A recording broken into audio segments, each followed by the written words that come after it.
Të dashur miq, përshëndetje. Mirëmëngjes për ata njerëz që jetojnë në Amerikë edhe në vendet ku është mirëmëngjes, dhe mirëdita për të gjithë ata që janë në Europë, edhe mirëmbrëma për ata ku është mbrëmje. Po fillojmë sot me një shprehje që zakonisht e gjejmë shumë të përdorur, dhe thuhet që e para ishte fjala. Po sa e vërtet është që e para ishte fjala?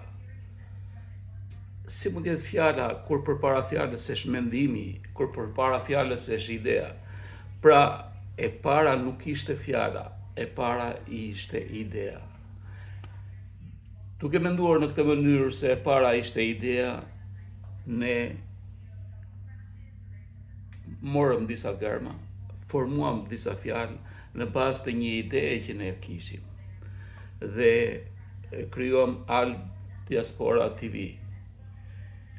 Në Alb Diaspora TV ne krijuam, me këto fjalë krijuam poezi, dhe me poezit ne krijuam këngë, me këngët krijuam video, dhe me videot krijuam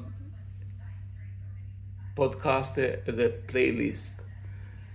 Me këto podcast dhe playlist që ne krijuam, ishin një bazë jashtëzakonisht e mirë për krijimin e një kanali televiziv.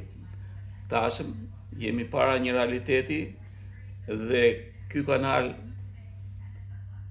televiziv ekziston në YouTube me emrin Alb Diaspora TV. Ishte një projekt që lindi gjatë periudhës së pandemisë. Në shtëpi, për ta shmangur fokusin dhe vëmendjen nga pandemia, ne morëm disa iniciativa. Unë fillova një master të dytë në bioteknologjinë e aplikuar dhe e mbarova me sukses. Krahas asaj kisha një projekt me vajzën për të prodhuar parfumin e parë shqiptar në Amerikë, dhe e prodhuam. Dhe ideja e tretë ishte për krijimin e një kanali televiziv në formën e një televizioni xhepi, në formën e një televizioni që gjithkush mund ta shikojë në telefonat e tyre celular. Dhe tani ne jemi në fazë që ne mund të transmetojmë çdo ditë 4 orë. E ofrojmë këtë hapësirë digjitale për të gjithë ata që duan të kenë zë dhe të shprehin çfarë ata mendojnë.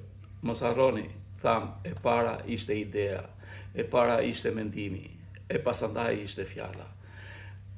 Ne duhet ta përdorim këtë platformë për të gjithë njerëzit që duan të shprehin e të shpërndajnë idetë e tyre me të tjerët. Tani ne kemi 4 orë në dispozicion, më vonë do të kemi gjithkohës, dhe do të kalojmë në një fazë të dytë, duke investuar në teknologji dhe mjete dhe njerëz. Por çfarë është e rëndësishme? E rëndësishme është që ju të bëni subscriber, mbështetja juaj në kanal. Gjithashtu ju bëjmë thirrje të gjithë njerëzit që e duan fjalën e lirë, që e duan mendimin e lirë, që i duan idetë. Nëse kanë mundësi të vinë na bashkoheni me këtë nisëm që ne kemi nisur në diasporë, dhe qëllimi jonë është që të shërbejmë si një institucion i fjalës lirë dhe të ndihmojmë adheun për diasporës. Ju uroj një kohë të mrekullueshme kudo që jeni. Zoti ju bekoft, mirupafshim.